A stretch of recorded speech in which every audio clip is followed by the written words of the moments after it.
Hello and welcome to the reading from Agastya, Purpose of Life, from the sacred discourses of Agasthyar Valipadu. Today, Dr. Sudhamani has joined us and she'll be reading.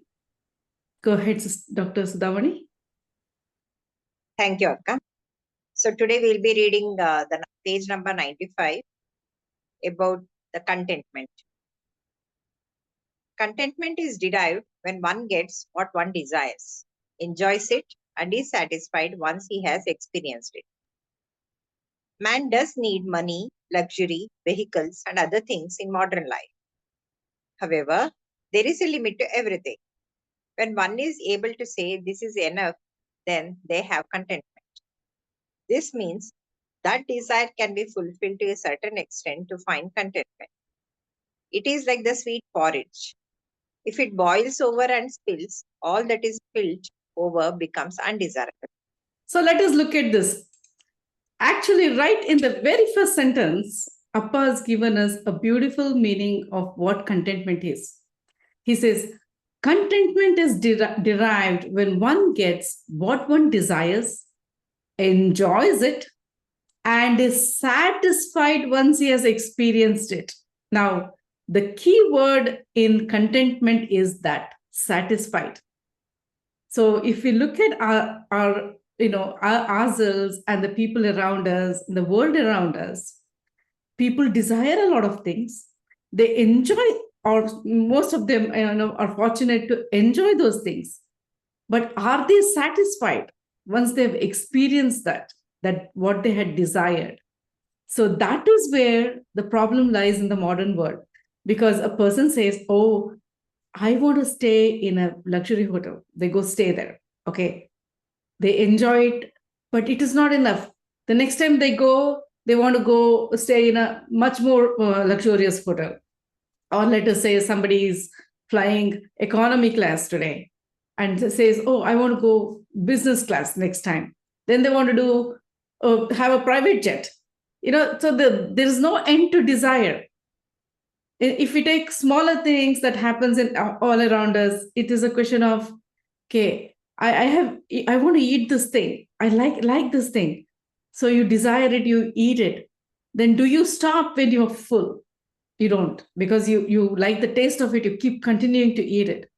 So there is no contentment when we do not know when to say, this is enough. I've had what I desired. I have enjoyed it.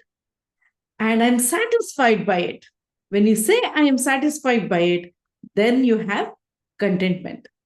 So Appa says, man does need money, luxury, vehicles, and other things in modern life. However, there is a limit to everything.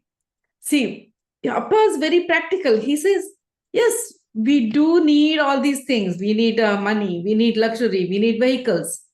Modern life requires us to have all these things. For example, I live in Fresno, where it gets up to 110, 112 in the degree Fahrenheit in the summer. I do need AC because without air conditioning, it is very hard to live in Fresno. So yes, that is a luxury. So we do need those things. But what he says is there is a limit to everything. When one is able to say this is enough, then they have contentment. So many of us are never satisfied because we cannot say this is enough. So he says this means that desire can be fulfilled to a certain extent to find contentment. So we are talking about two important watchwords here: satisfaction and desiring or fulfilling a desire to a certain extent, setting a limit to it. He says it is like, desire is like, it's like the sweet porridge. If it boils over and spills, all that is spilled over becomes undesirable. So think about it. You're making something sweet and it just boils over.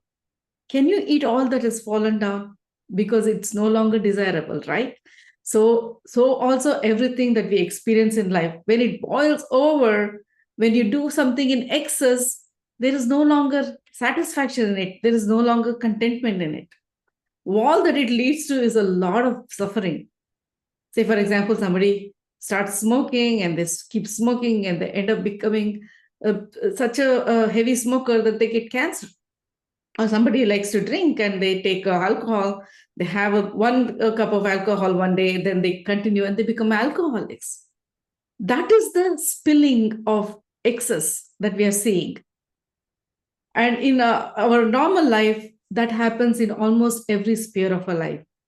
We buy clothes, right? And we buy clothes and we have clothes that are enough for us for a week, so we can wash them and wear them again. But then we continue to accumulate before we have closets full of clothes. Then we are never satisfied because we don't know what to wear. Every time we want to wear something, you have to go look at everything. You have to maintain that. You have to wash it. You have to iron it.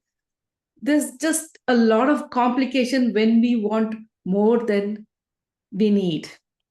So the watchword for contentment is, when you have desired something, nothing wrong in desiring, but when you desired something and you get it, enjoy it and then put a full stop to that desire. That is why he says a limit is determined for everything. Go ahead, sister. That is why a limit is determined for everything. If one attempts to experience pleasure through something that goes against righteous behavior, such a thing will not give happiness. Such an act will be steeped in suffering. When one attains the state of contentment, then the next step is that of wanting nothing. So here again, what is Appa saying? Appa saying, if one attempts to experience pleasure through something that goes against righteous behavior, such a thing will not give happiness. Such an act will be steeped in suffering. So the examples I gave you right now, which is smoking or drinking alcohol, these go against the dharma or righteous behavior. When we indulge in such things, all that results is finally issues connected with our mind, our mental health, our body, health of our body. We get diseases. And when we do a lot of overeating, then we have again problems with the body. So even indulging in sensual pleasures comes in that arena.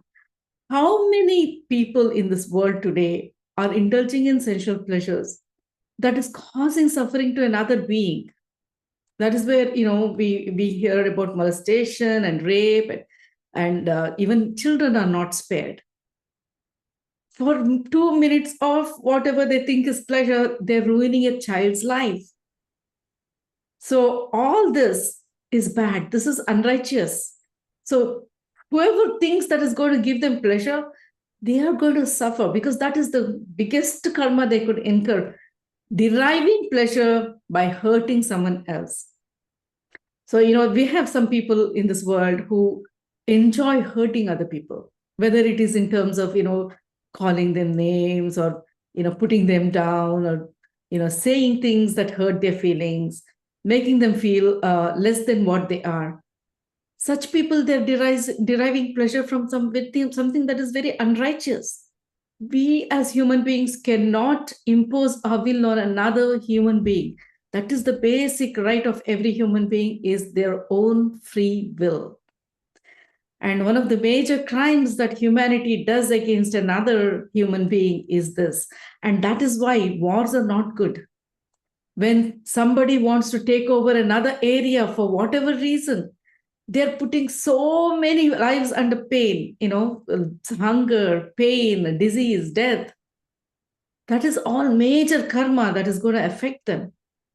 So when we desire something, Appa says, desire something that is righteous.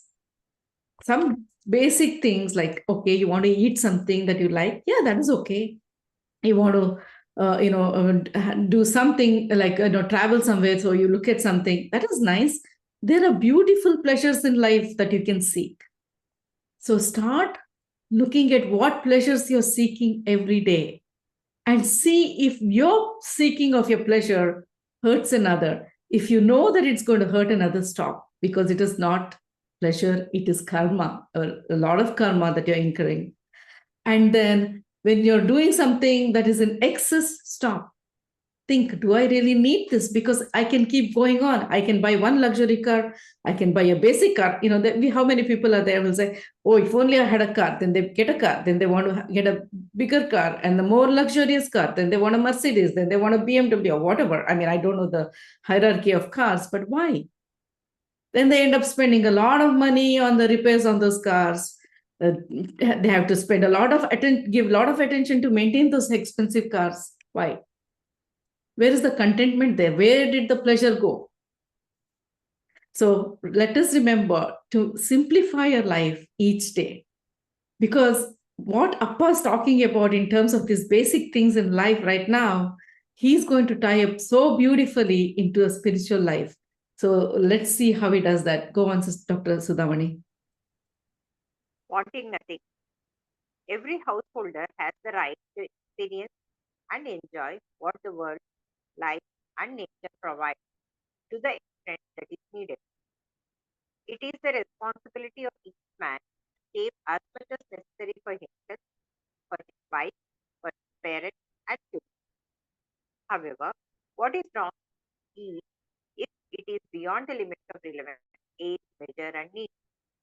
So let us examine this again. Here, Appa says every householder has the right to experience and enjoy what the world, life, and nature provides to the extent that it is needed.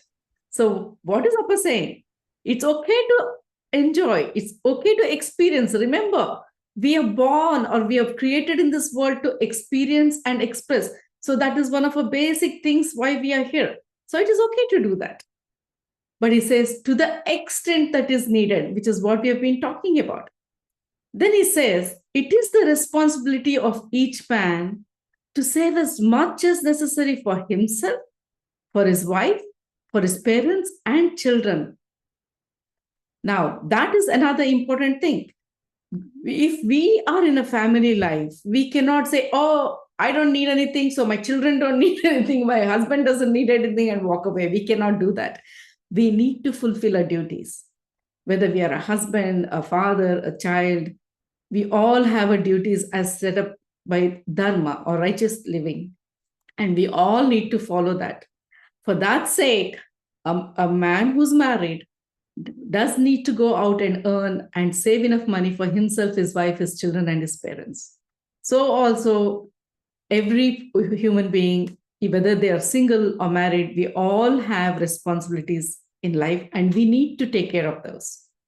However, what Appa says is, however, what is wrong is if it is beyond the limits of relevant age, measure, and need. Once again, three important factors. Beyond the limits of relevant age, how many of us are guilty of wanting something that is beyond our age?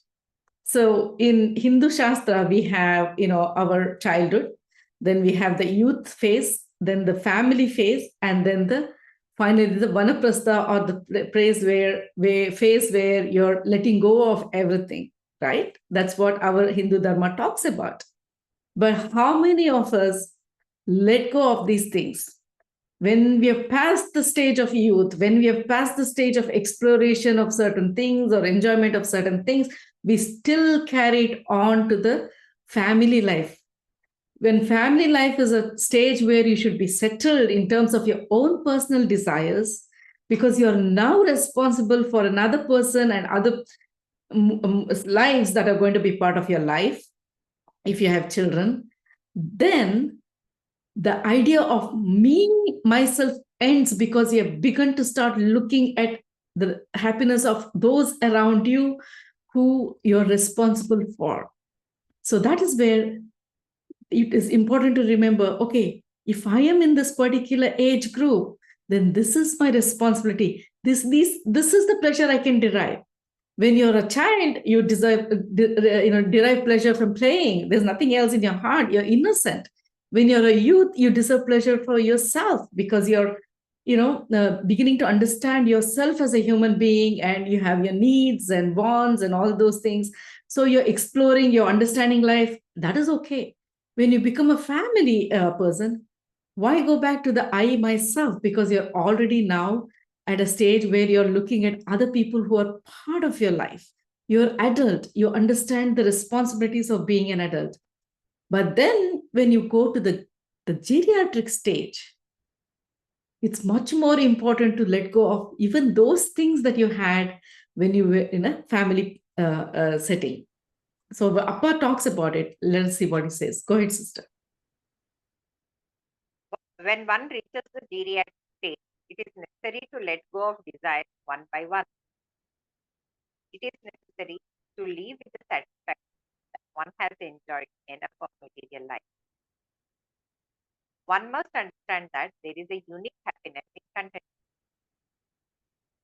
When one floats and flies in the sky of satisfaction, he is able to look down from above with eyes filled with happy tears and watch all that happens below without getting attached to it. So here, Appa says, when one reaches the geriatric state, it is necessary to let go of desires one by one. It is necessary to live with the satisfaction that one has enjoyed enough of material life. Now, how many of us are already approaching the geriatric stage or are already in the geriatric stage who can say we are doing this? How many people are in their 70s or 60s and still wanting to do what they did in the youth? They haven't stopped that fun. They haven't stopped the idea of alcohol use or drug abuse or those things. They haven't stopped the pleasures of the flesh. They're still wanting to do all that. The body is not capable of doing many things. They still want to do that because the mind is telling them, oh, mind is keeping them attached to those pleasures, even in sensual pleasures.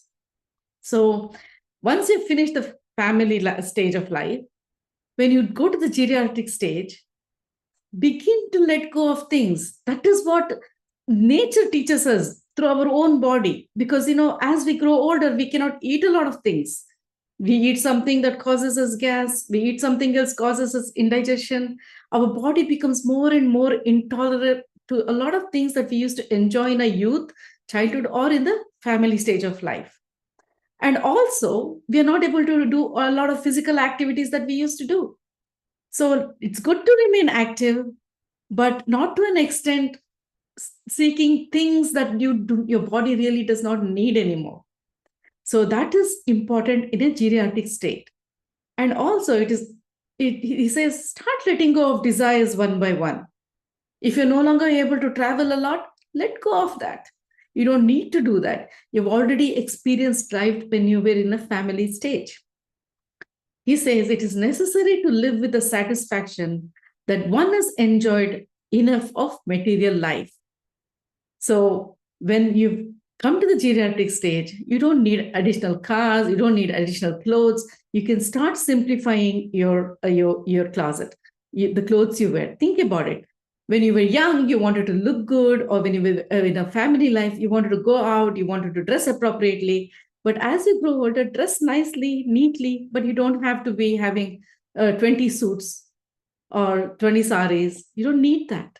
You can start simplifying your life, because the more you simplify, the more your mind will go to higher things in life, which are more important.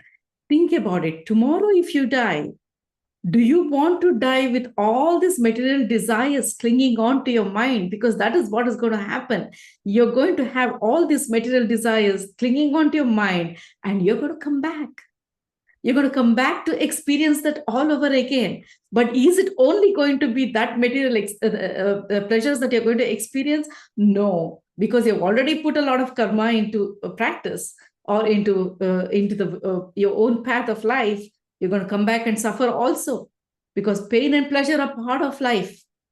So you're going to come back, experience all these things you wanted to experience, and you're going to suffer. And you're going to look back and say, oh, why am I suffering? Because of this. So at least we as spiritual aspirants must understand, okay, we have had enough. Let us now start letting go of things one by one. One must understand that there is a unique happiness in contentment. When we are contented, You can go into a store, look around, and walk out without wanting to buy anything. That is contentment.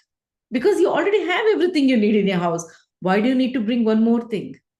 When somebody comes and gives you something extra, some gift, and you don't need it, you take it because they've given with love, and then what you do, you give it to somebody else.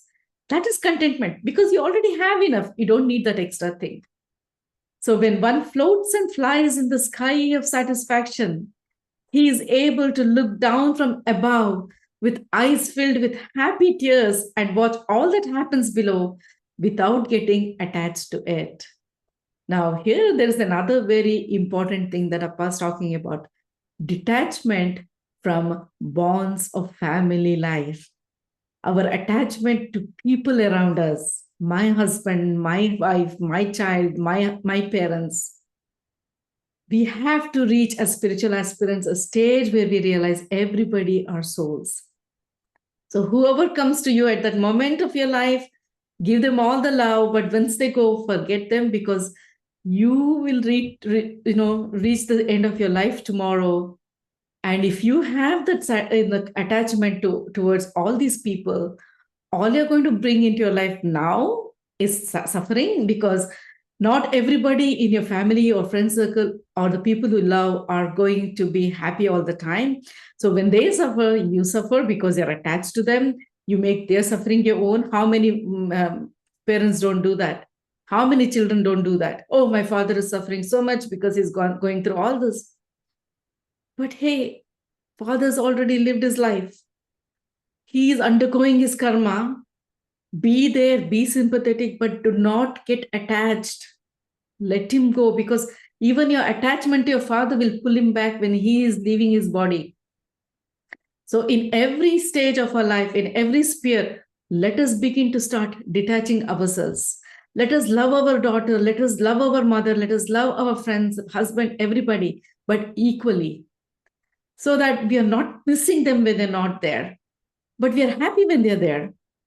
And when we look back, we have memories to look at, beautiful memories, which makes us cry because we had lived such a beautiful life. And we are happy and contented to go back and look at it.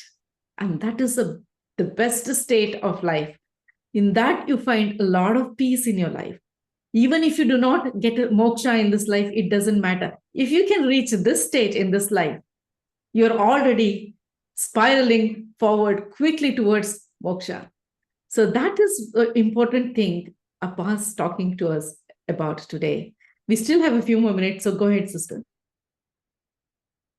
Whenever a man reaches a state from want to the state of enough and attains the state of this is enough, I no longer want anything, and from there reaches the final stage of feeling, all this is nothing, then such a man is known as a monarch.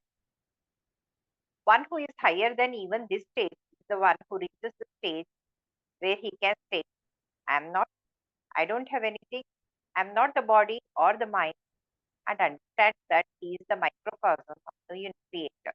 So let us see what he says here.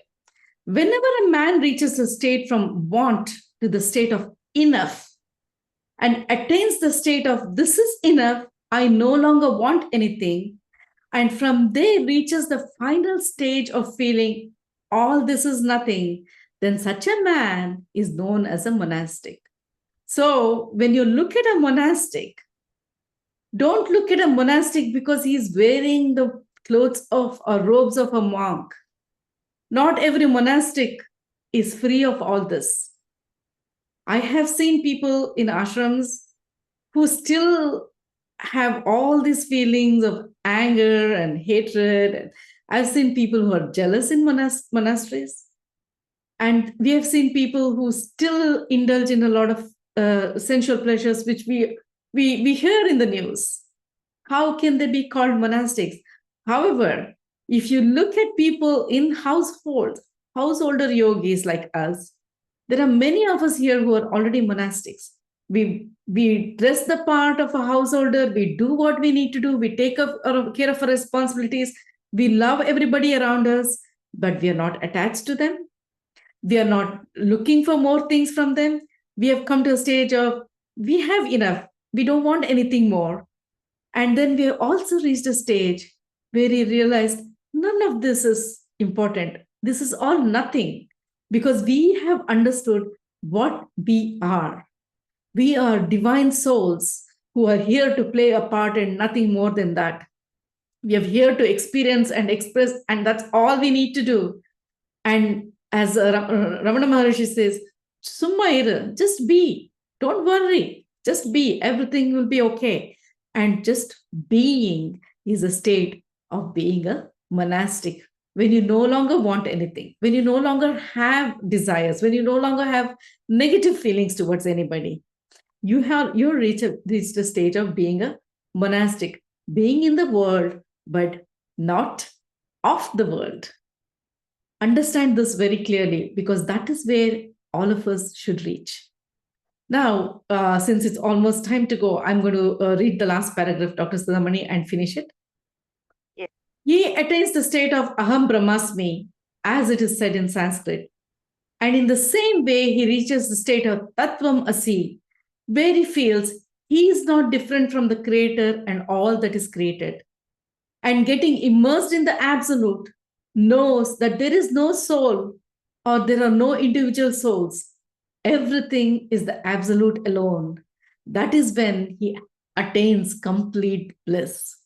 Now, this is what Appa is bringing us to as he talked about pleasure and joy and happiness and wanting and desires. He was talking about all these basic things of human life and slowly, bringing us quietly to the realm of the highest stage a spiritual aspirant can reach, where he says, I am a soul, here's a soul. Even that has changed to, I am no longer me. There is no I left in me. Because now I realize that without the absolute, there is no creation. And that absolute is in me because I am the microcosm of that macrocosm. And just like when we go to sleep and dream and we wake up and know that it was just a dream, one day we'll wake up and know that this is all nothing but an illusion or a dream of the absolute. It is at that time when we say, he and I are one, tat vam asi, or aham brahmasmi, I am Brahman. Everything is in me because, we are right now practicing the Sri Agastishwara Maha Mantra Satchakra Sadhana, which is based on the Sri Agastishwara Maha Mantra Panchakshari Mantra. And in that, we are already beginning to understand that the universe is in us. And how it is, we have been exploring that in that particular sadhana. So when you reach that stage, you begin to say, everything is Brahman. This I, this ego no longer is there. So if you look at some real great souls, like J. Krishnamurti, Jiddu Krishnamurti, he doesn't call himself as I at all because that feeling of I has left him. He's a gnani. So was Ramana Maharshi like that. He was a gnani. He was beyond being Ramana Maharshi. He was beyond that identification with that body that made Ramana Maharshi. So that is where, if we start in our life now, beginning to understand what is Dharma, living as per Dharma, fulfilling our responsibilities, enjoying pleasures or desiring something and then enjoying it to the extent that is allowed under Dharma in our religion. And then we continue forward and say, okay, this is enough. This is enough. I've enjoyed this. I'm content with it. I don't have to go do it again and again. And then you come to a stage where I don't even need this anymore. I'm happy without all this. And then come to a stage where you say, this is nothing. I no longer am. That is when you reach the final stage of a spiritual aspirant. And that is where we all strive to go. So with this, I'm closing today's session. And we'll just chant Om Shri Agastishwara Mahamuni Prabhuve Namaha for thanking him with all our heart for giving us this beautiful, beautiful discourses that bring us so easily into understanding the greatest truths of life. Thank you. We'll see you next week.